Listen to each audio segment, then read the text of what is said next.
Hello everyone, welcome back to my channel maths by Ehtisham. मेरा नाम मोहम्मद एहतिशाम है और आज की वीडियो में हम क्लास 9th के सब्जेक्ट मैथ का चैप्टर 1 जिसका नाम है the use of coordinates the end of exercise को सॉल्व करने जा रहे हैं। इस वीडियो में जितने भी क्वेश्चन करवाऊंगा मैं आपको काफ़ी डिटेल में काफ़ी सिंपल तरीके से समझाने की कोशिश करूंगा जो आपको काफ़ी अच्छे समझ में आएगा। अगर आपको इसमें थोड़ा बहुत भी डाउट हो तो आप मुझसे कमेंट बॉक्स में पूछ सकते हैं, मैं डाउट को आपको क्लियर कर दूंगा। तो चलिए स्टार्ट करते हैं।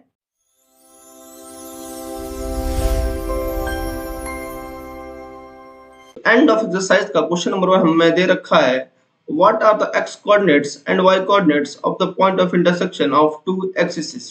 तो हमसे सवाल में पूछ रहा है कि जब दो आपके एक्सिस एक दूसरे से इंटरसेक्ट करेंगे तो उनका एक्स कोऑर्डिनेट क्या होगा और वाई कोऑर्डिनेट क्या होगा। तो काफी सिंपल और काफी इजी क्वेश्चन है। तो देखिए कैसे इसको हम सॉल्व कर सकते हैं। इस क्वेश्चन को सॉल्व करने के लिए सिंपली हम अपने दोनों एक्सिस को यहाँ पे बना लेंगे जिसकी हेल्प से हम अपना क्वेश्चन को सॉल्व कर सकते हैं। सबसे पहले हम बना लेंगे अपने y एक्सिस को और हम फिर बना लेंगे अपने यहाँ पे x एक्सिस को। तो ये आपके हो गए y एक्सिस और ये क्या हो गया आपका x एक्सिस। इतनी बात आपको समझ में आ रही होगी मैं उम्मीद करता हूँ। और ये बात आपको पहले से पता है कि जहां पे दोनों एक्सिस इंटरसेक्ट करते हैं उसे क्या बोलते हैं हम लोग ओरिजिन, और कोऑर्डिनेट्स क्या होते हैं 0,0। तो हमने क्वेश्चन के आंसर को फाइंड आउट कर लिया। तो देखिए हम इसको कैसे लिख सकते हैं। तो लिखेंगे हम यहाँ पे x axis and y axis intersect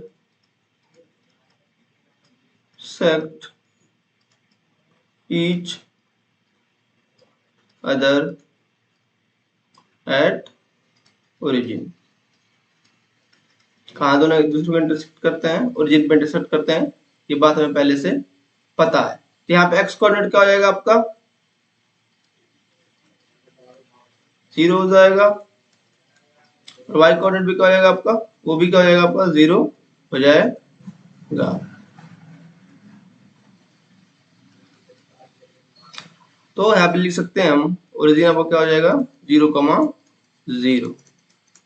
तो ये आपका आंसर हो गया कि अगर दो पॉइंट यानी कि अगर दो एक्सिस एक दूसरे से इंटरसेक्ट कर रहे हैं तो उनके कोऑर्डिनेट्स क्या होंगे 0,0। तो देख सकते हैं काफी सिंपल क्वेश्चन था। अब बढ़ते हैं अपने अगले क्वेश्चन की तरफ। तो क्वेश्चन नंबर 2 हमें यहाँ पे दे रखा है point W has x coordinate equal to -5. Can you predict the coordinates of point H which is on the line through W parallel to y axis? Which quadrant can H lie in? तो simply हमें question में ये दे रखा है कि यहाँ पे एक पॉइंट है W जिसके हमें x कोऑर्डिनेट दे रखे हैं जो कि -5 के बराबर है। और हमसे सवाल में ये पूछ रहा है कि हमें H पॉइंट के कोऑर्डिनेट्स को निकालना है जो कि W के थ्रू पास कर रहा है और पैरेलल किसके है y एक्सिस के पैरेलल है। और साथ ही साथ हमें पॉइंट H का कोऑर्डिनेट भी फाइंड आउट करना है कि वो कौन से कोऑर्डिनेट में लाई कर रहा है। मैं उम्मीद करता हूँ आपको क्वेश्चन अच्छे से समझ में आया होगा। तो चलिए बात करते हैं इस क्वेश्चन का हम सोल्यूशन कैसे फाइंड आउट कर सकते हैं। तो क्वेश्चन फाइंड आउट करने के लिए सबसे पहले हम अपना x और y एक्सिस को फॉर्म कर लेते हैं। यहाँ पे हमने y एक्सिस x एक्सिस को बना लिया। अब हमें यहाँ पे दे रखा था कि W की जो कोऑर्डिनेट्स हैं उसके x कोऑर्डिनेट दे रखे हैं जो कि -5 के बराबर है। तो आपको पता होगा कि ओरिजिन के राइट साइड सारे के सारे क्या होते हैं आपके पॉजिटिव होते हैं और लेफ्ट साइड सारे के सारे क्या होते हैं नेगेटिव होते हैं x एक्सिस पे। तो यहाँ पे मान लीजिए आपका क्या होगा -5 यहाँ पे आपको W कोऑर्डिनेट्स होगा। तो ये क्या हो जाएगा आपको -5 होगा और x एक्सिस पे है लाई कर रहा है तो यहाँ पे आपको y कोऑर्डिनेट्स क्या हो जाएंगे 0 हो जाएंगे। तो हमने यहाँ पे अपने W पॉइंट को यहाँ पे डिनोट कर लिया। अब बात करते हैं H पॉइंट की, इसको हम कैसे फाइंड आउट कर सकते हैं। तो हमें H फाइंड आउट करने के लिए यहाँ पे क्वेश्चन में दे रखा था कि जो H आपका है वो कहाँ से पास कर रहा है W से पास कर रहा है और y एक्सिस के पैरेलल है। तो देखिए इसको कैसे हम ड्रॉ कर सकते हैं। ये पहले S से पास कर रहा है और y एक्सिस के पैरेलल है। तो यहाँ पे जब ये W से पास कर रहा है तो सिंपली हम यहाँ से एक लाइन खींच लेंगे। तो ये आपका क्या हो गया दोनों कंडीशन सेटिस्फाई हो गए। ये W से पास भी कर रहा है और y एक्सिस के ये पैरेलल भी है। आप ये यहाँ पे सिंपली देख सकते हैं। अब हमें h के क्या निकाल रहे हैं तो क्या h के हमें पहले कोऑर्डिनेट्स निकालने हैं और फिर हमें h के कोऑर्डिनेट भी निकालने हैं। तो आप देख सकते हैं कि h के कोऑर्डिनेट्स यहाँ से लेके यहाँ तक कहीं भी हो सकते हैं। यह सिंपली पॉइंट हमें दे नहीं रखा है, जिसकी वजह से हम h के पॉइंट निकाल सकते हैं। अगर ये आपका h यहाँ पे ऊपर रहा यानी अपर साइड रहा तो यहाँ पे y आपका पॉजिटिव हो जाएगा। अगर आपका y क्या होगा, नीचे रहा तो आपका y क्या हो जाएगा, y निगेटिव हो जाएगा, जाहिर सी बात है। इसमें अब बात करते हैं कौन से क्वाड्रेंट में h लाई करेगा। तो हम देख सकते हैं आपका ये फर्स्ट क्वाड्रेंट है, ये आपका सेकंड क्वाड्रेंट है, ये आपका थर्ड क्वाड्रेंट है और ये वो क्या है, फोर्थ क्वाड्रेंट है। तो सिंपली हम ये बोल सकते हैं कि अगर आपका y पॉजिटिव रहा तब तो सेकंड क्वाड्रेंट में लाई करेगा, लेकिन अगर y आपका निगेटिव रहा तो क्या होगा, वो थर्ड क्वाड्रेंट में लाई करेगा। तो हमने अपने इस क्वेश्चन का आंसर दे दिया। अब देखिए इसको लिखते कैसे हैं। तो सबसे पहले लिखेंगे x कोऑर्डिनेट ऑफ w, वो क्या था, -5। अब लिखेंगे कोऑर्डिनेट्स ऑफ एच बी। अब मैं h की कोऑर्डिनेट लिखने, तो सिंपली x तो -5 ही होगा और y आपका यहाँ पे कुछ भी हो सकते हैं, यहाँ से मतलब यहाँ से लेके यहाँ भी हो सकता है। तो उसको जब आप कोई फिक्स चीज नहीं होता है तो हम वो कैसे लिखते हैं, अगर y से लिखते हैं, क्योंकि हमें यहाँ पे y आपका फिक्स नहीं है। तो अगर x फिक्स नहीं होता तो यहाँ पे हम x -5 की जगह x लिखते हैं और यहाँ पे y की जगह कोई नंबर लिखते हैं। सिंपली हमेशा याद रखिएगा कि अगर कोई नंबर का फिक्स नहीं होता है तो उसको उसी नंबर से हम क्या कर देते हैं, डिनोट कर देते हैं। और यहाँ पे हमारा y फिक्स नहीं है क्योंकि यहाँ भी नेगेटिव हो सकता है, पॉजिटिव भी हो सकता है। तो यहाँ पे क्या लिख देंगे हम, आपका इस कोऑर्डिनेट की जगह y कोऑर्डिनेट की जगह हम लोग यहाँ पे y लिख दिया। और यहाँ पे लिखेंगे हम y can be any real number. आपका जो y है वो कोई भी एक रियल नंबर हो सकता है। तो ये बात रही h के कोऑर्डिनेट्स की। अब बात करते हैं h के क्वाड्रेंट कैसे निकाल सकते हैं। अगर आपका y 0 से बड़ा होगा यानी कि y पॉजिटिव होगा तब तो कहाँ लाई करेगा, आपका सेकंड क्वाड्रेंट में लाई करेगा। सिंपली सी बात है, ये सिंपल सी बात मैंने अभी बताया आपको।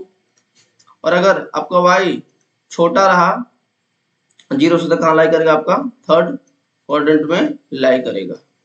अभी मैंने आपको ये बात अच्छे से समझाई। तो ये था आपका दोनों आंसर। पहले का हमें क्वाड्रेंट निकालना था, हमने वो भी निकाल लिया, और दूसरे में क्या निकालना था, हमें क्वाड्रेंट निकालना था h का, हमने उसको भी फाइंड आउट कर लिया। मैं उम्मीद करता हूँ कि आपको अच्छे से क्वेश्चन समझ में आया होगा। अगर आपको थोड़ा बहुत मन में डाउट है तो आप जरूर मुझसे कमेंट बॉक्स में पूछे, मैं आपके डाउट को जरूर क्लियर कर दूंगा। अब पढ़ते हैं अपने क्वेश्चन नंबर 3 की तरफ। तो क्वेश्चन नंबर 3 हमें यहाँ पे दे रखा है, consider a point r 3,0 a 0,-2 m -5,-2 and p -5,-2 if they are joined in the same order predict। तो हमें यहाँ पे 4 पॉइंट दे रखे हैं और हमें पूछा है कि अगर इन चारों को मैं सेम ऑर्डर में ज्वाइन करता हूं तो हमें प्रेडिक्ट करना है। इस क्वेश्चन नंबर 3 में टोटल 3 पार्ट है। तो सबसे पहले हम देखते हैं पार्ट 1 को। तो पार्ट 1 में दे रखा है two side of ramp that are perpendicular to each other. तो हमें ये प्रेडिक्ट करना है कि रैंप के दो साइड कौन से आपस में परपेंडिकुलर होंगे। तो आइए देखते हैं इस क्वेश्चन को कैसे सॉल्व कर सकते हैं। सबसे पहले इस क्वेश्चन को सॉल्व करने के लिए हम अपने चारों पॉइंट को यहाँ पे लिख लेते हैं। आर आपका हो जाएगा 0,-2, ए हो जाएगा आपका, सॉरी आर आपका 3,0 है तो मैं इसको 0,-2 लिख दिया था। यहाँ पे क्या हो जाएगा 3,0, ए हो जाएगा आपका 0,-2, एम हो जाएगा आपका -5,-2 और पी हो जाएगा आपका -5,2। हमने अपने 4 पॉइंट को यहाँ पे लिख लिया रैंप। तो हमें ये बताना है कि जब हम इन चारों को आपस में सेम ऑर्डर में ज्वाइन करेंगे तो इनमें से कौन से दो साइड आपस में परपेंडिकुलर होंगे। तो इस क्वेश्चन को सॉल्व करने के लिए मैं आपको बहुत ही सिंपल अप्रोच बताऊंगा, जिसकी हेल्प से आपको क्वेश्चन काफी इजी और काफी सिंपल लगेगा। तो हमें सिंपली ये करना है कि सबसे पहले हमें इस चारों पॉइंट की हेल्प से हॉरिजॉन्टल लाइन पता करना है और वर्टिकल लाइन पता करना है। जब हम हॉरिजॉन्टल लाइन पता कर लेंगे और वर्टिकल लाइन पता कर लेंगे तो हमें बात पता है पहले से कि दोनों लाइन आपस में क्या होती हैं, परपेंडिकुलर होती हैं, जिसकी हेल्प से हम ये पता कर सकते हैं कि कौन से दो साइड आपस में पैरेलल हैं।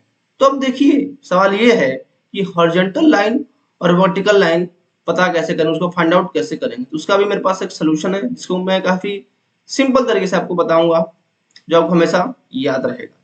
तो हमें हॉरिजॉन्टल और वर्टिकल लाइन पता करना भी काफी सिंपल है। देखिए उसको कैसे हम पता कर सकते हैं। अगर आपका y कोऑर्डिनेट यानी कि अगर दो पॉइंट का हम y कोऑर्डिनेट कंपेयर करें, वो दोनों आपस में सेम हो गए, तब तो क्या हो जाएगा, आपका हॉरिजॉन्टल लाइन होगा। और अगर आपके दो पॉइंट x कोऑर्डिनेट आपस में सेम हो जाते हैं तो क्या हो जाएगा, आपका वर्टिकल लाइन हो जाएगा। ये बात आप हमेशा याद रखिएगा। इस क्वेश्चन को सॉल्व करने में ये पॉइंट बहुत ज्यादा ही इंपॉर्टेंट है। चलिए देखते हैं, हम एक एक करके सारे पॉइंट्स को आपस में कंपेयर करेंगे और देखेंगे कि कौन सा पॉइंट किसके बराबर है। तो सबसे पहले हम r और a को कंपेयर करते हैं। तो हम देख सकते हैं r का x कोऑर्डिनेट 3 है और a का x कोऑर्डिनेट 0 है, और r का y कोऑर्डिनेट 0 है और a कोऑर्डिनेट क्या y का -2 है। तो हम देख सकते हैं इनमें से कोई आपस में इक्वल नहीं है। अब बढ़ते हैं a और m की तरफ। a का x कोऑर्डिनेट आपका 0 है और m का x कोऑर्डिनेट क्या है, -5 है। और अब बात करते हैं y कोऑर्डिनेट की। a का y कोऑर्डिनेट -2 है और m का y कोऑर्डिनेट क्या है, -2 है। तो हम सिंपली देख सकते हैं कि हमें यहाँ पे y कोऑर्डिनेट दोनों में सेम मिल रहा है। तो हम क्या बोल सकते हैं, a और m क्या हो जाएगा, आपका हॉरिजॉन्टल लाइन हो जाएगा। तो यहाँ पे हम लिख सकते हैं a, m having y coordinates, y coordinate किसके बराबर है, -2 के बराबर। तो क्या हो जाएगा आपका am इज हॉरिजॉन्टल। हमने अपने हॉरिजॉन्टल लाइन को फाइंड आउट कर लिया। बात करते हैं वर्टिकल लाइन की। अब आगे हम कंपेयर करेंगे m और p को। तो हम देख सकते हैं m का x कोऑर्डिनेट -5 है और p का x कोऑर्डिनेट क्या है, -5 है। तो यहाँ में x कोऑर्डिनेट दोनों के आपस में क्या है, बराबर है। तो हमें यहाँ पे क्या मिलेगा, अपना वर्टिकल लाइन मिलेगा। क्योंकि मैंने पहले बताया था आपको कि अगर दो पॉइंट के x कोऑर्डिनेट दोनों आपस में सेम होते हैं तो क्या हो जाएगा, आपका वर्टिकल लाइन हो जाएगा। इसको भी हम यहाँ पे लिख लेते हैं, m, p having x coordinate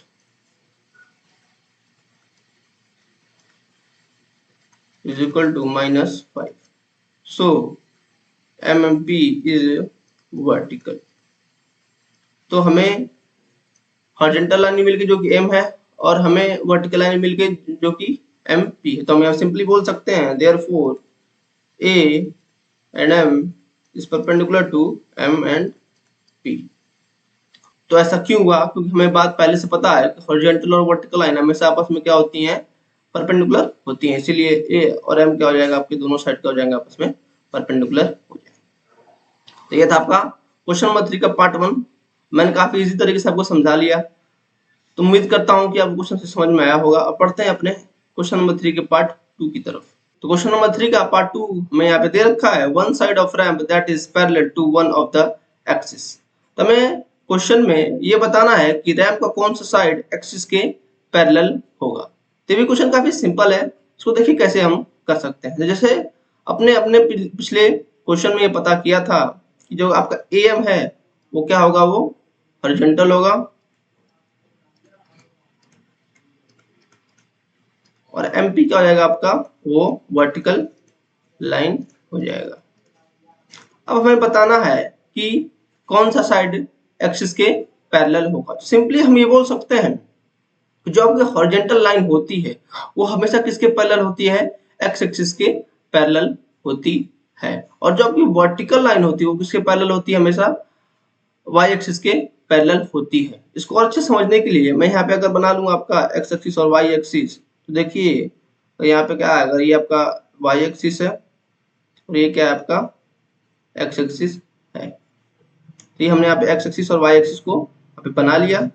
तो हमें बात पता है जो आपकी जो लिटिल लाइन जो x एक्सिस वो क्या होती है, हॉरिजॉन्टल है, और जो आपकी ये लाइन है y एक्सिस वो क्या है, आपकी वर्टिकल। तो इसका मतलब ये क्या हुआ कि जो AM हॉरिजॉन्टल लाइन वो किसके पैरेलल होगी, x एक्सिस के पैरेलल होगी, और जो MP वर्टिकल लाइन वो किसके पैरेलल होगी, y एक्सिस के पैरेलल होगी। मैं उम्मीद करता हूँ कि आपको क्वेश्चन समझ में आ गया होगा। मेरे समझाने का तरीका भी आपको समझ में आया होगा कि मैं क्या कहना चाह रहा तो जो बात हमने यहाँ पे समझा, आइए उसको यहाँ पे हम लिख लेते हैं। तो हम देख सकते हैं जो आपका एम क्या है आपका हॉरिजॉन्टल, तो पैरेलल किसको हो जाएगा आपका एक्स एक्सिस के पैरेलल हो जाते हैं। यहाँ पे हम लिख सकते हैं M is parallel to x axis.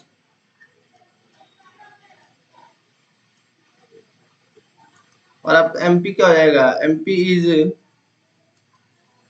Parallel to y x. ये था आपका क्वेश्चन का सोल्यूशन की जो एम है आपका वो किसके पैरेलल होगा, एक्स एक्सिस के, और जो एमपी है आपका वो किसके पैरेलल होगा, वाई एक्सिस के पैरेलल हो जाएगा। तो देख सकते हैं आपको बस बेसिक कॉन्सेप्ट पता होगा तो आप क्वेश्चन इसी तरीके से सॉल्व कर सकते हैं। तो अब बढ़ते हैं अपने क्वेश्चन नंबर 3 के पार्ट 3 की तरफ। क्वेश्चन नंबर 3 का पार्ट 3 में यहाँ पे दे रखा है two points that is mirror image of each other in one axis, which axis be. तो हमें सवाल में पूछा है कि वो दो पॉइंट कौन से होंगे जो आपस में मिरर इमेज होंगे किसी एक एक्सिस में, और हमें भी बताना है वो एक्सिस कौन सा एक्सिस होगा। मैं उम्मीद करता हूँ क्वेश्चन आपको अच्छे से समझ में आया होगा कि क्वेश्चन हमें करना क्या है। क्वेश्चन समझना काफी इंपॉर्टेंट है। अगर आपको क्वेश्चन अच्छे समझ में नहीं आया तो आप आंसर तक, उसके सॉल्यूशन तक पहुंच नहीं पाएंगे। इसलिए सबसे पहला काम होता है आपको क्वेश्चन को काफी अच्छे तरीके से समझना, क्वेश्चन हमें पूछ क्या रहा है। तो हमसे क्वेश्चन में पूछ क्या रहा मैंने आपको बता दिया। अब हमें पता करना है कि मिरर इमेज कैसे फाइंड आउट करेंगे। तो simply mirror image find out करने के लिए मैं आपको एक तरीका बताता हूँ। मिरर इमेज के लिए दोनों कोऑर्डिनेट्स आपस में सेम होते हैं, लेकिन दोनों की साइन क्या होते हैं, अलग अलग होते हैं। एक बार और रिपीट कर देता हूं मैं आपके लिए कि मिरर इमेज में हमेशा आपस में आपके एक्स और वाई कोऑर्डिनेट दोनों पॉइंट के सेम होंगे, लेकिन उन दोनों के साइन क्या होंगे, दोनों के डिफरेंट डिफरेंट होंगे। तो हम चेक कर लेते हैं इन चारों पॉइंट में से किसके दोनों के कोऑर्डिनेट्स सेम है। हमने यहाँ पे चारों पॉइंट को मैंने यहाँ पे लिख रखा है। तो यहाँ पे r जो है 3,0 है, a -2,0 है, m -5,-2 है, और p क्या है आपका -5,2 दे रखा है। सिंपली सबसे पहले चेक करते हैं r और a पॉइंट को। तो आप देख सकते हैं r 3,0 है और a -2,0, तो दोनों आपस में क्या है, सेम नहीं है। यहाँ पे सॉरी मैंने थोड़ा गलत लिख दिया है, यहाँ पे ये 0,-2 होगा, 0,-2। तो देख सकते हैं ये आर और आपस में सेम नहीं है। अब बात करते हैं ए और एम की। यहाँ पे ओ तो यहाँ पे ए दे रखा है आपका 0,-2 और एम दे रखा है -5,-2। यहाँ पे वाई कोऑर्डिनेट सेम है लेकिन एक्स कोऑर्डिनेट आपस में सेम नहीं है, इसलिए ये भी पॉइंट नहीं होंगे। अब बात करते हैं एम और पी की। एम दे रखा है आपका 5,-2 और पी दे रखा है आपका 5,2 दे रखा है। तो यहाँ पे देख सकते हैं कि यहाँ पे एम का एक्स कोऑर्डिनेट और पी का एक्स कोऑर्डिनेट दोनों सेम है, और एम का वाई कोऑर्डिनेट और एक्स का वाई कोऑर्डिनेट भी यहाँ पे सेम है। तो हम यहाँ पे बोल सकते हैं ये आपस में क्या होंगे, मिरर इमेज होंगे। तो सिंपली हमने यही पता स्टार्टिंग में पढ़ा था। तो मैंने आपको बताया था कि मिरर इमेज बनने के लिए क्या कंडीशन होनी चाहिए। तो ये भी कंडीशन हो सकती है कि दोनों कोऑर्डिनेट में से कोई एक कोऑर्डिनेट सेम होगा, दूसरा कोऑर्डिनेट भी सेम होगा, लेकिन उसका क्या होगा, साइन दोनों क्या होंगे, डिफरेंट होंगे। फिर से रिपीट कर देता हूँ आपके लिए, दोनों कोऑर्डिनेट में से एक कोऑर्डिनेट सेम हो सकता है, चाहे वो एक्स कोऑर्डिनेट हो चाहे वाई कोऑर्डिनेट हो, दोनों में से कोई एक सेम हो सकता है। जो दूसरा कोऑर्डिनेट आपका होगा उसका वो भी सेम होगा, लेकिन दोनों के साइन क्या होंगे, डिफरेंट डिफरेंट होंगे। तो यहाँ पे हम देख सकते हैं एम में एक्स कोऑर्डिनेट -5 है और पी में भी एक्स कोऑर्डिनेट क्या है, -5 है, और एम में वाई कोऑर्डिनेट -2 है और पी कोऑर्डिनेट क्या है, 2 है। तो हमें यहाँ पे दो पॉइंट मिल गए जो कि आपस में मिरर इमेज बनाएंगे। तो आइए देखिए इसको हम कैसे लिख सकते हैं। तो यहाँ पे हम सिंपली लिख सकते हैं m -5, -2 and p -5, 2 is having different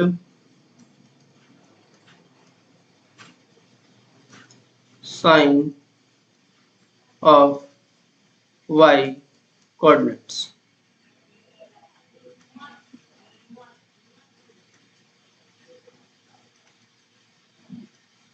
और and same sign for x coordinate. तो हम सिंपली ये भी बोल सकते हैं therefore m -5, -2 and p -5, 2 forms a mirror image. A mirror image. तो हमने यहाँ पे सिंपली यहाँ पे ये बात लिख दी कि जो आपके m और p होंगे क्या बताएंगे आपस में एक मिरर इमेज को फॉर्म करें। तो ऐसे ही आपको सोल्यूशन लिखना है एग्जाम के अपने आंसर कॉपी में। तो हमने अपने पता कर लिया कि कौन से दो पॉइंट होंगे आपके जो आपस में मिरर इमेज होगा। पॉइंट कौन कौन सा होगा, m और p। अब हमें पता करना है कि ये जो मिरर इमेज बना है वो कौन सा एक्सिस पे बनेगा। तो ये भी पता करना काफी इजी और काफी सिंपल है। तो हम देखेंगे कि आपके दोनों कोऑर्डिनेट में से कौन सा कोऑर्डिनेट सेम है। जो कोऑर्डिनेट सेम रहेगा उसी के एक्सिस पे आपका मिरर इमेज बनेगा। तो हम देख सकते हैं एक्स से कोऑर्डिनेट आपस में दोनों पॉइंट में आपस में क्या है, सेम है। तो हम यहाँ पे लिख सकते हैं mirror image will form on x axis. Mirror image will form on x axis। तो ये था आपका इस क्वेश्चन का सलूशन। मैं उम्मीद करता हूँ क्वेश्चन आपको अच्छे से समझ में आया होगा। थोड़ा सा ट्रिकी क्वेश्चन था, लेकिन अगर आप थोड़ा सा दिमाग यूज करेंगे तो आप इस क्वेश्चन को काफी इजी तरीके से सॉल्व कर सकते हैं। जैसा कि आपको पता है एनसीईआरटी ने साफ साफ कह दिया है क्वेश्चन आपको सिंपल क्वेश्चन नहीं मिलेंगे, थोड़े से ट्रिकी मिलेंगे, थोड़ा सा आपको ऐसे मिलेंगे क्वेश्चन जिसमें आपका ब्रेन को ज्यादा यूज करना पड़ेगा। वैसे इसी प्रकार का क्वेश्चन आपको एग्जाम में देखने को मिल सकता है। तो अगर मन में आपके थोड़ा बहुत भी डाउट है इस क्वेश्चन को लेके या इस आंसर को लेके तो आप मुझे जरूर कमेंट बॉक्स में पूछ सकते हैं, मैं आपको डाउट को जरूर क्लियर कर दूंगा। तो अब हम बढ़ते हैं अपने अगले क्वेश्चन की तरफ। तो क्वेश्चन नंबर 4 हमारे पास दे रखा है plot point z5, -6 on the Cartesian plane, construct the right angle IZN and find the length of the three sides।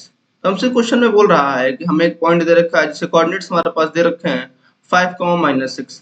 हमें इस पॉइंट को कहाँ डिनोट करना है यानी प्लॉट करना है, कार्टेशियन प्लेन पे प्लॉट करना है। और साथ ही साथ हमको एक राइट एंगल ट्रायंगल फॉर्म करना है जिसका नाम होगा IZN। और उसके बाद हमें उस ट्रायंगल के तीनों साइड्स के लेंथ को फाइंड आउट करना है। आई होप आपको क्वेश्चन अच्छे समझ में आया होगा।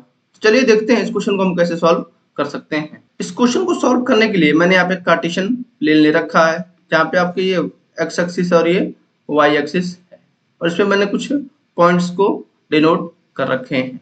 तो आइए सबसे पहले काम हम ये करते हैं कि अपने जेड पॉइंट को इस कार्टेशियन प्लेन पे प्लॉट करते हैं।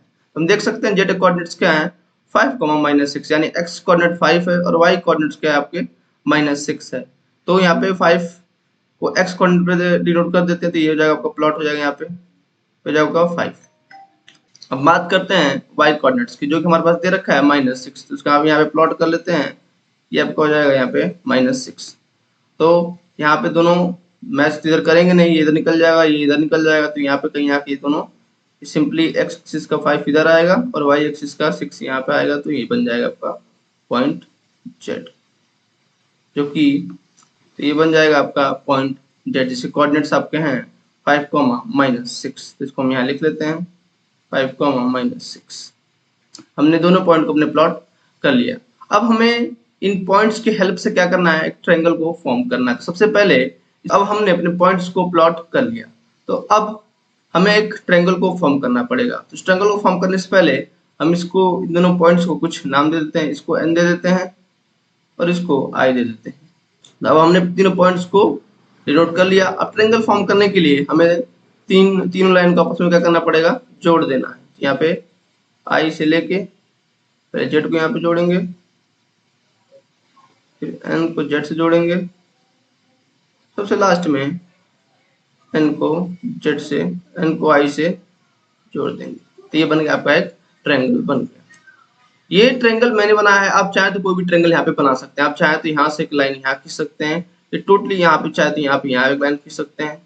टोटली डिपेंड करता है आप पे, चाहे यहाँ से आप यहाँ खींच सकते हैं या कहीं भी आप एक ट्रायंगल बना सकते हैं, आपकी मर्जी है। मैंने ट्रायंगल ले रखा है, आपको ये बनाना तो आप ये बनाएं, चाहे तो आप कोई और भी ट्रायंगल बना सकते हैं। जैसा आप ट्रायंगल बनाएंगे उस हिसाब से आपका यहाँ पे लेंथ आएगा। समझ में आया आपको? तो आप और भी ट्राई करने के बाद उसका आंसर मुझे कमेंट में आप बता सकते हैं। तो मैंने यहाँ पे ट्रायंगल को फॉर्म कर लिया। अब तीनों पॉइंट्स के हम कोऑर्डिनेट्स भी लिख लेते हैं। तो यहाँ एक कोऑर्डिनेट आपका हो जाएगा सिंपली एक्स का कोऑर्डिनेट आपके पास 5 है तो y का 0 हो तो 5,0 हो जाएगा, और z का हो जाएगा आपके पास 0,-6। तो ये आपके हमने तीनों पॉइंट्स के कोऑर्डिनेट्स को भी यहाँ पे हमने लिख लिया। अब बात करते हैं हम कैसे लेंथ को फाइंड आउट करना है तीनों साइड्स की। तो हमने आधा काम कर लिया, हमने एक राइट एंगल कंस्ट्रक्ट भी कर लिया। अब हमें काम ये करना है कि हमें तीनों साइड्स के लेंथ को फाइंड आउट करना है। सबसे पहले हम बात करते हैं एन जेड की। हमें सबसे पहले निकालना है एन जेड की, जो कि आपके पास हॉरिजॉन्टल लाइन दे रखा है। अब किसी भी हॉरिजॉन्टल लाइन का लेंथ निकालने के लिए हम उसके एक्स कोऑर्डिनेट का यूज करते हैं। जो देख सकते हैं जो एन जेड है वो क्या है, एक हॉरिजॉन्टल लाइन है, और हर हॉरिजॉन्टल लाइन का लेंथ निकालने के लिए सिंपली हम एक्स कोऑर्डिनेट का यूज करते हैं। जो आपका राइट साइड में एक्स कोऑर्डिनेट दे रखा है तो उसमें से हम क्या माइनस कर देते हैं, लेफ्ट साइड के एक्स कोऑर्डिनेट्स को। तो क्या करेंगे, सिंपली हम 5 - 0 कर देंगे तो क्या आ जाएगा आपका ये 5। तो आपका लेंथ क्या आ गया एन जेड का 5 यूनिट आ गया। अब बात करते हैं आई जेड की। तो आई जेड जो आपका है एक वर्टिकल लाइन है, और वर्टिकल लाइन का लेंथ निकालने के लिए सिंपली हम यूज क्या करते हैं, आपको वाई एक्सिस का यूज करते हैं। जो इसमें आपको अपर साइड का रहता है उसमें से लोअर साइड्स के वाई कोऑर्डिनेट्स को माइनस हम कर देते हैं। तो यहाँ पे अपर साइड में वाई कोऑर्डिनेट क्या है 0, माइनस लोअर साइड में क्या है -6, तो ब्रैकेट में -6 क्या हो जाएगा 0 माइनस माइनस प्लस क्या हो जाएगा 6, यानी कि 6 यूनिट इसकी लेंथ हमारे पास आ गई। तो हमने एन जेड का भी लेंथ निकाल लिया और हमने आई जेड का भी लेंथ निकाल लिया। अब बारी है आई एन के लेंथ को निकालने की। सिंपली आई एन के लेंथ को निकालने के लिए हम क्या यूज कर सकते हैं, डिस्टेंस फार्मूला यूज कर सकते हैं। मैंने इंट्रोडक्शन वीडियो में आपको काफी डिटेल में बताया था कि डिस्टेंस फार्मूला यूज कैसे करते हैं। अगर आपको डिस्टेंस फार्मूला नहीं आता है मैं आपको रिकमेंड करूंगा कि आप सबसे पहले वो वीडियो देख लें, उसके बाद आपको अच्छे समझ में आ जाएगा कि डिस्टेंस फार्मूला हम यूज कैसे करते हैं। तो डिस्टेंस फार्मूला निकालने से पहले हम आई और एन यहाँ पे कोऑर्डिनेट्स को लिख लेते हैं। क्या हो जाएगा आपका ये 5,0 और एन कोऑर्डिनेट्स क्या हो जाएंगे आपके 0,-6। थोड़ा सा यहाँ पे इसको भी ठीक कर लेते हैं। यहाँ पे क्या हो जाएगा, यहाँ पे ये आपका आई हो जाएगा। तो हमने दोनों कोऑर्डिनेट्स को यहाँ पे लिख लिया। अब हमें डिस्टेंस फार्मूला का यूज करके सिंपली क्या करना है, हमें आई एन के लेंथ को भी फाइंड आउट कर देना। तो डिस्टेंस फार्मूला क्या होता क्या है, तो डिस्टेंस फार्मूला निकालना काफी सिंपल है। तो फार्मूला होता है I N is equal to bracket में x2 माइनस x1 का whole square plus y2 minus y1 का होल स्क्वायर। ये आपका होता है डिस्टेंस फार्मूला, हम इसे यूज। तो ये है आपका डिस्टेंस फार्मूला जिसकी हेल्प से हम इस आई एन की लेंथ को फाइंड आउट कर सकते हैं। अब हम काम ये करते हैं कि अपने x1 और x1 y1 और x2 और y2 को डिनोट कर लेते हैं। आपका x1 होगा, ये y1 होगा, ये x2 होगा आपका, और ये y2 होगा। अब इनकी वैल्यू को इस फार्मूले में पुट कर देते हैं।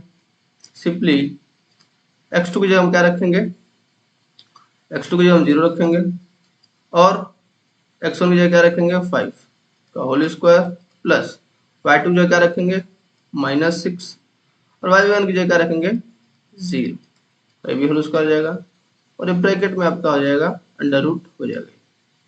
और फिर आई एन 0 - 5 कितना हो जाएगा आपका 5 -5 होगा, -5 का स्क्वायर प्लस -6 -0 का हो जाएगा आपका -6 का स्क्वायर। -5 का स्क्वायर क्या होता है 5 ही होता है, आपको बात पता होगी पहले से शॉर्ट। और -5 का स्क्वायर क्या होता है 25 होगा, आपको बात पहले से पता होगी। तो आई एन क्या मिल जाएगा आपको 25 मिल जाएगा, और 6 का -6 का स्क्वायर क्या हो जाएगा आपका 36 होगा। ये क्या मिल गया आपको 36 यहाँ पे मिल गया। और लास्ट में हम दोनों को सम कर देंगे तो क्या हो जाएगा I N is equal to 25 + 36 यानी कितना हो जाएगा आपको ये 61 हो जाएगा। तो ये हमारा आ गया फाइनल आंसर। देखिए हमने आई एन को भी निकाल लिया। तो तीनों साइड्स को निकाल लिए। पहले हमने एन जेड निकाला जो कि 5 यूनिट है, फिर आई जेड निकाला जो कि 6 यूनिट था, और साथ ही साथ हमने लास्ट में आई एन को भी निकाल लिया जो कि 61 यूनिट है। यहाँ पे हम यूनिट भी लिख देते हैं। अब हम बढ़ते हैं अपने अगले क्वेश्चन की तरफ। तो क्वेश्चन नंबर 5 हमारे पास यहाँ पे दे रखा है, what would a system of coordinate be like if we do not have any negative number, would this system allow us to locate all the points on a 2D plane. तो simply हमसे question में ये बोल रहा है कि system of coordinate वो कैसा होगा जिसमें एक भी नेगेटिव नंबर अलाउ नहीं किए जाएंगे, और साथ ही साथ हमसे ये पूछ रखा है कि क्या वो सिस्टम अलाउ करेगा हमें ऑल जितने भी पॉइंट्स है उनको 2D प्लेन में लोकेट करने के लिए। तो सिंपली बस सिंपल क्वेश्चन है। तो सिंपली ये पूछ रखा है कि अगर मैं सारे नेगेटिव नंबर को हटा दूं तो क्या वो सिस्टम कैसा होगा, मतलब सिस्टम कोऑर्डिनेट कैसा होगा, और साथ ही साथ हमसे ये पूछा है कि क्या उसको वो सिस्टम अलाउ करेगा कि सारे पॉइंट्स 2D प्लेन पे प्लॉट किए जा सके। तो इस क्वेश्चन को सॉल्व करने से पहले हमें सबसे पहले ये समझना होगा कि कार्टेशियन प्लेन कैसे काम करता है। सबसे पहले मैं आपको बता दूं कार्टेशियन प्लेन के बारे में। तो ये रहा आपका वाई एक्सिस और ये रहा आपका एक्स एक्सिस। इसमें कार्टेशियन प्लेन आपको पहले से बात पता होगी कि दो कोऑर्डिनेट्स होते हैं, सॉरी दो एक्सिस होते हैं, एक्स एक्सिस। तो ये आपका फर्स्ट क्वाड्रेंट होता है जिसमें एक्स और वाई दोनों कोऑर्डिनेट्स क्या होते हैं, पॉजिटिव होते हैं। ये आपका सेकंड क्वाड्रेंट है जिसमें एक्स के कोऑर्डिनेट नेगेटिव होते हैं और वाई कोऑर्डिनेट क्या होते हैं, पॉजिटिव होते हैं। ये थर्ड क्वाड्रेंट है जिसमें दोनों ही क्या होते हैं, नेगेटिव होते हैं। और ये फोर्थ क्वाड्रेंट है जिसमें वाई के नेगेटिव होते हैं और एक्स के क्या होते हैं, पॉजिटिव होते हैं। तो सिंपली हम देख सकते हैं अगर हम नेगेटिव पॉइंट को, सारे नेगेटिव पॉइंट्स को हटा दें तो हम सिंपली ये देख सकते हैं कि हम अपना जो पॉइंट है कहाँ पर प्लॉट कर सकते हैं, फर्स्ट क्वाड्रेंट में प्लॉट कर सकते हैं। फर्स्ट क्वाड्रेंट के अलावा हम किसी भी क्वाड्रेंट में अपने पॉइंट्स को प्लॉट नहीं कर सकते, क्योंकि केवल फर्स्ट ही क्वाड्रेंट में हमको पॉजिटिव नंबर चाहिए, जीरो से लेकर कोई पॉजिटिव नंबर हो सकता है, लेकिन बाकी सेकंड, थर्ड और फोर्थ क्वाड्रेंट में हमें नेगेटिव नंबर की जरूरत पड़ेगी। तो हम सिंपली ये बोल सकते हैं कि फर्स्ट क्वाड्रेंट के अलावा हम किसी भी क्वाड्रेंट में अपने पॉइंट्स को प्लॉट नहीं कर सकते हैं। सिंपली इस बात को हम यहाँ पे लिख लेते हैं। यहाँ पे हम लिख सकते हैं सिंपली ये बात, if we do not have negative numbers then we can only show 0 and positive coordinates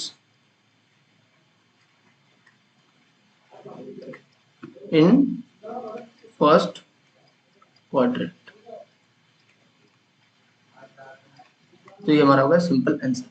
बात करते हैं आगे। तो आगे में पूछ रखा था कि क्या ये सिस्टम अलाउ करेगा कोई सारे पॉइंट्स को लोकेट करने के लिए 2D प्लेन में। तो हम यहाँ पे लिख सकते हैं कि नहीं, सिस्टम कभी भी अलाउ नहीं करेगा, क्योंकि सिस्टम में हमें नेगेटिव नंबर भी चाहिए पॉइंट्स को प्लॉट करने के लिए 2D प्लेन में। तो आप लिख सकते हैं system will not allow to locate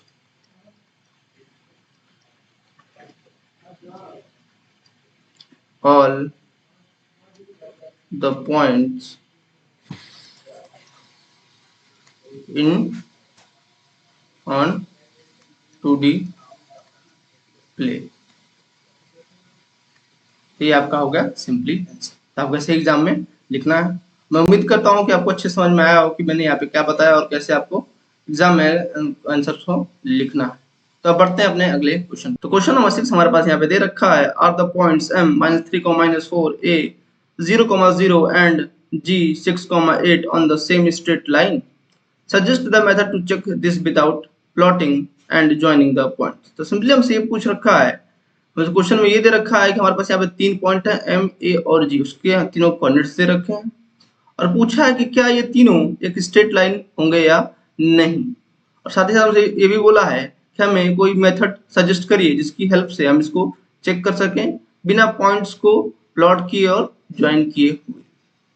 उम्मीद करता हूँ कि आपको क्वेश्चन से समझ में आया हो क्वेश्चन हमें करना क्या है। तो सबसे पहले हमें इस क्वेश्चन में ये बताना है कि हम कौन सा मेथड यूज करेंगे इस क्वेश्चन को सॉल्व करने में। तो हम सिंपली ये बोल सकते हैं कि हम डिस्टेंस फॉर्मूला यूज करने वाले हैं इस क्वेश्चन को सॉल्व करने में। तो यहाँ पे हम लिख सकते हैं वी विल यूज डिस्टेंस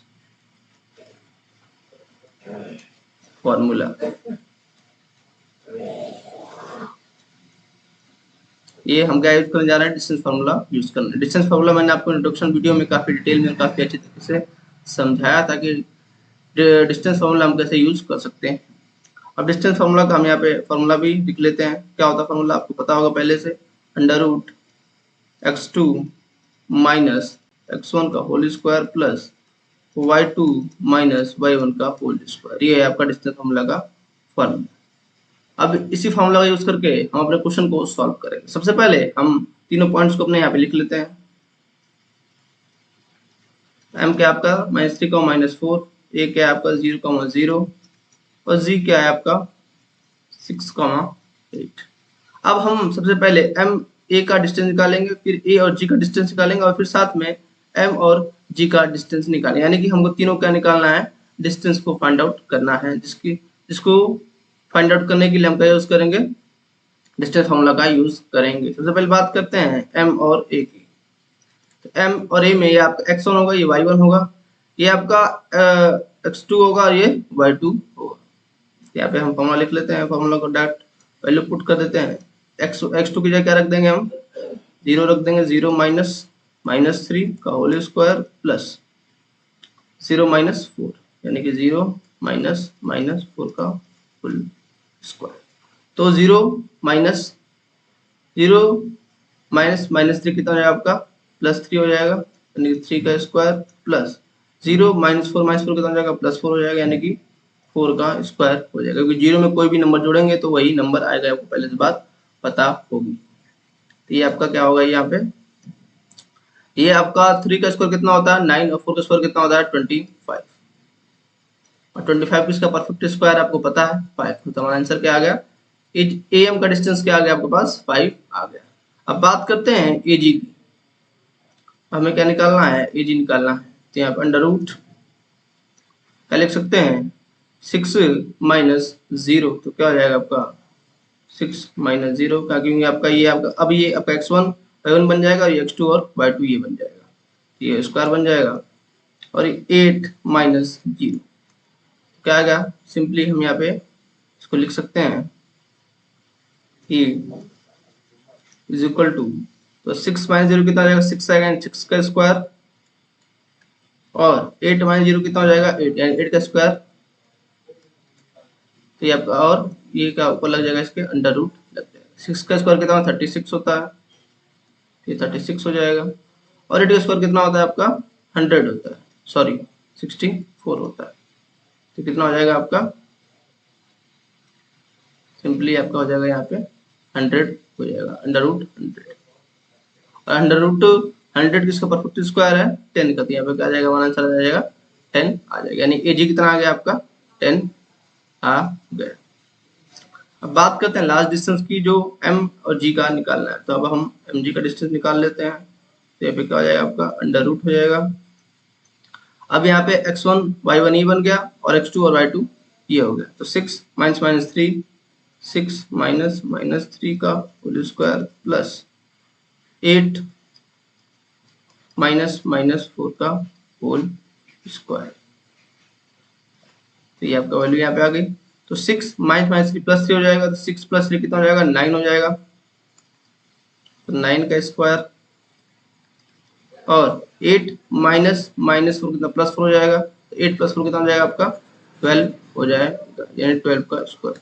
तो कितना बन गया, ये सिंपली हम इन दोनों का स्क्वायर कर देंगे। तो 9 का स्क्वायर क्या होता है 81, और 12 का स्क्वायर कितना होता है 144। इन दोनों को हम ऐड अगर कर दें तो 144 प्लस 81, तो कितना आ जाएगा आपका ये अब कितना आ जाएगा 5 2 2, कितना आएगा 225 आ जाएगा। इसको हम यहाँ पे लिख लेते हैं 225। और 225 किसका परफेक्ट स्क्वायर आपको पहले बात पता होगी 15 का। तो आप देख सकते हैं हमने तीनों के लेंथ को फाइंड आउट कर लिया। AM कितना आया आपका 5 आया, AG कितना आया आपका 10 आया, और MG कितना आया 15 आया। तो अब हमें पता ये करना था कि तीनों पॉइंट जो आपके हैं तीनों स्ट्रेट लाइन में है या नहीं। तो देखिए उसको पता करने के लिए हम क्या करते हैं, जो दो छोटे छोटे वैल्यू आते हैं 5 यानी 10, उनको पहले ऐड कर देंगे। 5 + 10 क्या हो गए, ये 15 हो जाएगा, जाहिर सी बात है। अगर दो छोटे छोटे वैल्यू को ऐड करने के बाद जो बड़ी वैल्यू आई है उसके बराबर आते हैं, तब तो ये तीनों क्या होंगे, स्ट्रेट लाइन में होंगे। अगर ये वैल्यू सेम नहीं आती है तो वो स्ट्रेट लाइन में नहीं होंगे। तो एक बार मैं फिर से रिपीट करता हूँ आपके लिए। जो आपके दो छोटे छोटे वैल्यू वाले जो छोटे नंबर आए 5 और 10, इन दोनों को पहले ऐड करेंगे और उसको कंपेयर करेंगे जो आपकी बड़ी वैल्यू है, जो कि यानी कि 15 आई है। अगर ये दोनों आपस में बराबर होते हैं तब तो ये क्या होगा, स्ट्रेट लाइन में होंगे। अगर दोनों बराबर नहीं होते तो स्ट्रेट लाइन में वो नहीं होंगे। तो यहाँ पे हम देख सकते हैं दोनों आपस में क्या है, 5 + 10 क्या होता है, 15 होता है और 15 के बराबर आ रहा है। इसका मतलब ये हुआ कि M A and G will lie in same straight line। तीनों कहाँ लाई करेंगे, तीनों सेम ही स्ट्रेट लाइन में लाई करेंगे। तो ये था आपका इस क्वेश्चन का सोल्यूशन। थोड़ा सा ट्रिकी क्वेश्चन था।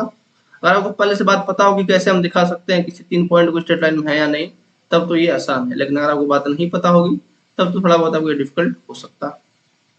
तो मैं उम्मीद करता हूँ कि आपको अच्छे से इस क्वेश्चन समझ में आया हो। अगर मन में थोड़ा बहुत भी डाउट है तो आप मुझसे पूछ सकते हैं कमेंट बॉक्स में, मैं आपको डाउट को जरूर क्लियर करता हूँ। अब बढ़ते हैं अपने अगले क्वेश्चन की तरफ। तो क्वेश्चन नंबर 7 हमारे पास यहाँ पे दे रखा है, use your method from problem 6 to check if the point r -5, -1 b -2, -5 c 4, -12 are on the same straight line r। तो ये क्वेश्चन बिल्कुल क्वेश्चन 6 की तरह हमसे यहाँ बोला भी है कि जो आपने क्वेश्चन 6 में जो मेथड यूज किया उस मेथड का यूज करके हमें ये बताना है कि तीनों पॉइंट स्ट्रेट लाइन में होंगे या नहीं। तो आपको अगर याद होगा तो हमने पिछले क्वेश्चन में क्या यूज किया था, डिस्टेंस फार्मूला यूज किया था, जिसकी हेल्प से हमने बताया था कि ये तीनों पॉइंट्स स्ट्रेट लाइन में होंगे या नहीं। इस क्वेश्चन में भी हम सेम उसी मेथड का यूज करेंगे और उसी तरीके से हम क्वेश्चन को सॉल्व करके हम पता करेंगे कि ये तीनों स्ट्रेट लाइन में है या नहीं। चलिए देखते हैं कैसे कर सकते हैं। सबसे पहले हम क्या करेंगे, अपने तीनों पॉइंट को यहाँ पे लिख लेंगे, r -5, -1 b 2, -5 c 4, -12। ये आपके तीनों पॉइंट हो गए। यहाँ पे हमने कौन सा फॉर्मूला यूज किया था, डिस्टेंस फार्मूला यूज किया था अपने पिछले क्वेश्चन में। तो इस क्वेश्चन में भी हम डिस्टेंस फार्मूला ही यूज करेंगे। मैं उम्मीद करता हूँ कि डिस्टेंस फार्मूला आपको याद हो गया होगा अभी तक। काफी सिंपल फार्मूला है, x2 - x1 का whole square plus y2 - y1 का होल स्क्वायर, और ये सब किस में रहेंगे, अंडर रूट में रहेंगे। अब इसी फार्मूला का यूज करके हम पहले r b का डिस्टेंस निकालेंगे, फिर b c का डिस्टेंस निकालेंगे और फिर r और c का डिस्टेंस निकालेंगे और फिर तीनों को आपस में कंपेयर करके देखेंगे कि ये स्ट्रेट लाइन में है या नहीं। तो सबसे पहले हम rb का डिस्टेंस को फाइंड आउट करेंगे। तो rb is equal to under root x2 - x1 plus y2 - y2 का होल स्क्वायर हो जाएगा। तो यहाँ पे देख सकते हैं r1 में ये आपका x1 हो जाएगा, ये y1 हो जाएगा और b में ये आपका x2 हो जाएगा तो y2 हो जाएगा। तो यहाँ पे क्या हो जाएगा आपका -2 - 5 का होल स्क्वायर प्लस -5 -1 का होल स्क्वायर, कितना हो जाएगा 3 का स्क्वायर प्लस 4 का स्क्वायर। अब 3 प्लस 3 का स्क्वायर कितना होता है, 9 होता है, 4 का स्क्वायर कितना होता है 16 होता है। 9 + 16 कितना हो जाएगा आपका √25, और 25 किसका परफेक्ट स्क्वायर है, आपको पहले से पता होगी किसका, ये 5 का परफेक्ट स्क्वायर है। ये हमने आरबी का डिस्टेंस निकाल लिया। अब बात करते हैं बीसी का डिस्टेंस की। बीसी का भी सेम एज इट इज निकाल लेंगे हम, अंडर रूट। अब बीसी के लिए आपको ये x1 हो जाएगा, ये y1 हो जाएगा, ये x2 हो जाएगा, ये y2 हो जाएगा। तो क्या करेंगे यहाँ पे हम 4 -2 का होल स्क्वायर प्लस क्या हो जाएगा यहाँ पे -12 -5 का होल स्क्वायर। तो अब क्या होगा यहाँ पे 4 माइनस कितना हो जाएगा, ये प्लस हो जाएगा, तो 4 + 2 कितना हो जाएगा 6। यहाँ पे -12 माइनस कितना हो जाएगा, प्लस हो जाएगा, तो -12 + 5 कितना हो जाएगा आपका 7 हो जाएगा। तो हम लिख लेते हैं 6 का स्क्वायर प्लस 7 का स्क्वायर। 6 का स्क्वायर कितना होता है 36 और 7 का स्क्वायर कितना होता है आपका 49। इनको सम करने पे कितना आएगा आपका 36 + 49, ये आपका आ जाएगा 85, अंडर रूट 85 आपका आ जाएगा आंसर। आ जाएगा, क्योंकि परफेक्ट स्क्वायर नहीं है तो इसे हमेशा ये ब्रैकेट में ही रहेगा। अब बात करते हैं लार्ज डिस्टेंस की, जो कि आपका आरसी होगा। तो आरसी के लिए भी सेम हम यूज करेंगे अंडर रूट, आ जाएगा। अब आरसी के लिए आपका x1 y1 ये हो जाएगा, x2 y2 ये हो जाएगा। तो 4 माइनस माइनस 5 का whole square plus minus 12 minus 1 minus का होल स्क्वायर, तो कितना हो जाएगा 4 माइनस 5 कितना प्लस हो जाएगा, 4 प्लस 5 कितना हो जाएगा 9 होगा, 9 का स्क्वायर हो जाएगा यहाँ पे माइनस 12, और ये कितना हो जाएगा आपका minus minus plus, minus 12 plus 1 कितना हो जाएगा आपका ये 11। तो यहाँ से क्या हो जाएगा आपका 9 का स्क्वायर हो जाएगा, और ये हो जाएगा आपका माइनस 11 का स्क्वायर हो जाएगा। तो आपको माइनस 9 के स्क्वायर पता होगा 81 होता है, और 11 का स्क्वायर कितना होता है 121। तो दोनों अगर हम ऐड कर देते हैं तो कितना आ जाएगा आपका 202 आंसर आ जाएगा आपका यहाँ पे। ये कितना आ जाएगा अंडर रूट 202, और ये हमेशा ब्रैकेट में है क्योंकि ये भी किसी का परफेक्ट स्क्वायर नहीं। अब हमने तीनों डिस्टेंस को फाइंड आउट कर लिया। अब सिंपली हमें क्या करना है, कंपेयर करना है। मैंने पिछले क्वेश्चन में आपको बताया था कैसे कंपेयर करना है। हम लोग जो छोटे वैल्यू होती है उसको ऐड करेंगे, और बड़े वैल्यूज क्या करेंगे उसको कंपेयर करेंगे। अगर ये कंपेयर करने पे दोनों इक्वल आते हैं तब तो ये क्या करेगा स्ट्रेट लाइन में लाई करेगा, लेकिन अगर इक्वल नहीं होते हैं तो स्ट्रेट लाइन में लाई नहीं करेगा। तो आइए देख लेते हैं क्या वैल्यू आई 5 plus under root 85 is equal to 2 under root 202। अब सिंपली देख सकते हैं कि आपस में दोनों बराबर नहीं है। R C and B will not lie in straight line. ये था आपका आंसर। ये भी काफी क्वेश्चन सिंपल था, बिल्कुल पिछले क्वेश्चन का सेम टू सेम था। मैं उम्मीद करता हूँ कि ऐसा क्वेश्चन अगर एग्जाम में आपको आएगा तो आप इसी तरीके से सॉल्व उसको कर सकते हैं। मैंने आपको तरीका बता दिया कि कैसे हम सॉल्व करते हैं। अब हमेशा इसको याद रखिएगा, इस पर 1-2 क्वेश्चन प्रैक्टिस करेंगे आप, तो आपको अच्छे से याद है। आपको बस आपको क्या करना है, आपको फॉर्मूला याद रखना, डिस्टेंस फॉर्मूला, उसके हेल्प से उस क्वेश्चन को काफी तरीके से आप सॉल्व कर सकते हैं। आपके मन में थोड़ा बहुत भी कहीं डाउट हो तो आप मुझसे कमेंट बॉक्स में पूछ सकते हैं।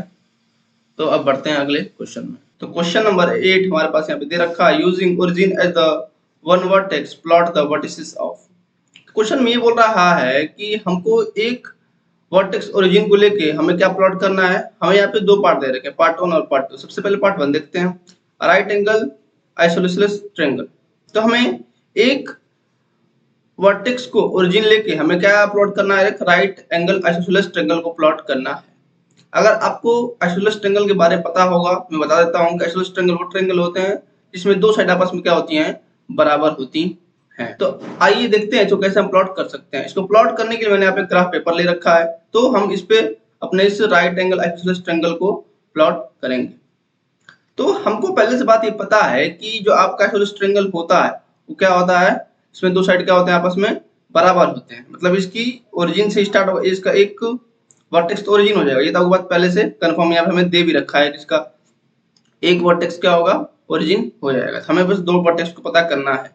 मतलब कि हमें सिंपली ये करना ये है कि हमें 2 लेंथ बराबर लेनी है, एक एक्स एक्सिस पे लेंथ बराबर लेनी है और वाई एक्सिस पे लेंथ हमें बराबर ले लेनी है, और क्वेश्चन इजीली सॉल्व हो जाए।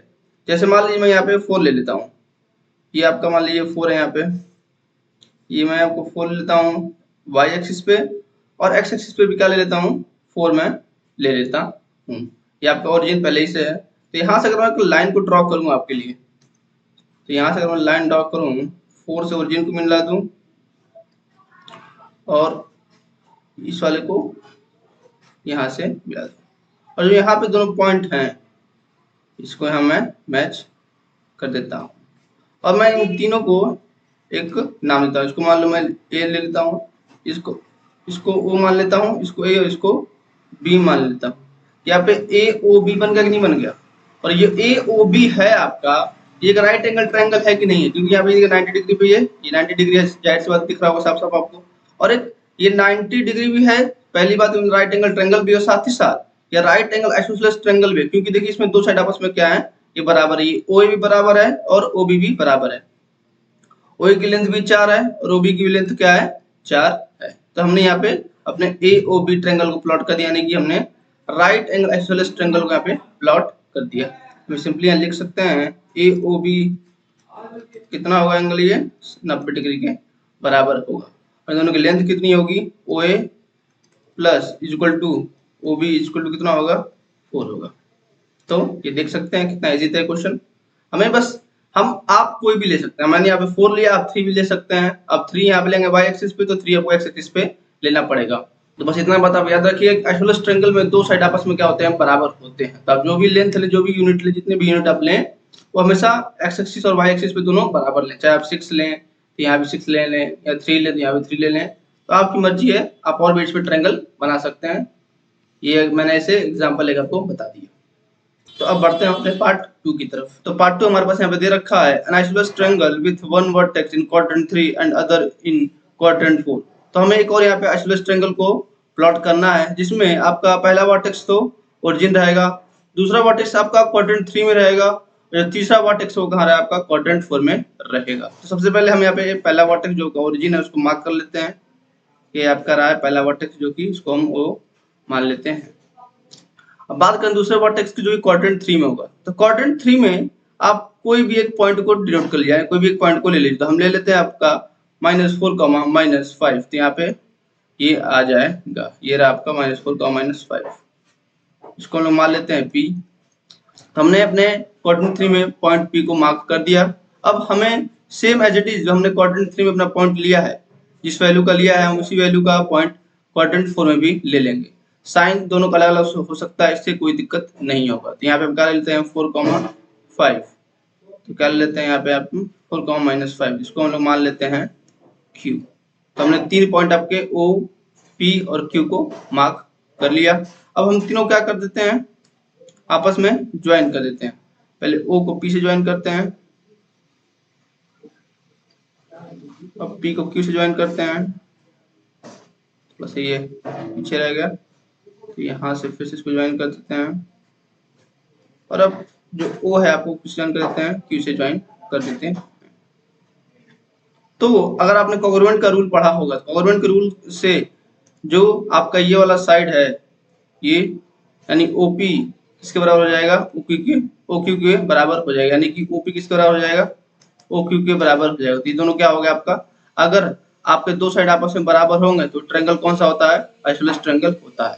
ये बात मैंने आपको पहले भी बता रखा है। तो हमने एक ट्रायंगल को फॉर्म कर लिया, जो कि क्या है आपका आइसोसेलेस ट्रायंगल है। उसका एक वर्टेक्स क्वाड्रेंट 3 में है और एक वर्टेक्स क्वाड्रेंट 4 में है, और हमने सारे कंडीशन को भी सेटिस्फाई कर दिया। यहाँ पे मैं आपको बता दूं, यहाँ पे आप कोई और भी ट्रायंगल बना सकते हैं। यहाँ पे आप इसकी वैल्यू कम भी ले सकते हैं, इसको आप 4, -3 भी ले सकते हैं, 5, -3 भी ले सकते हैं, कुछ भी ले सकते हैं, ये आपके ऊपर डिपेंड करता है। मैंने एग्जाम्पल लेके -4, -5 लेके यहाँ पे दिखा दिया। आप कोई भी वैल्यू ले सकते हैं, लेकिन दोनों आपको बस याद रखना है कि इसके दो साइड का होना चाहिए, बराबर होनी चाहिए, तभी ये एक आपका आइसोसेलेस ट्रायंगल बन पाएगा। मैं उम्मीद करता हूँ कि आपको क्वेश्चन नंबर 8 के दोनों पार्ट अच्छे समझ में आए होंगे। ये काफी दोनों इजी थे।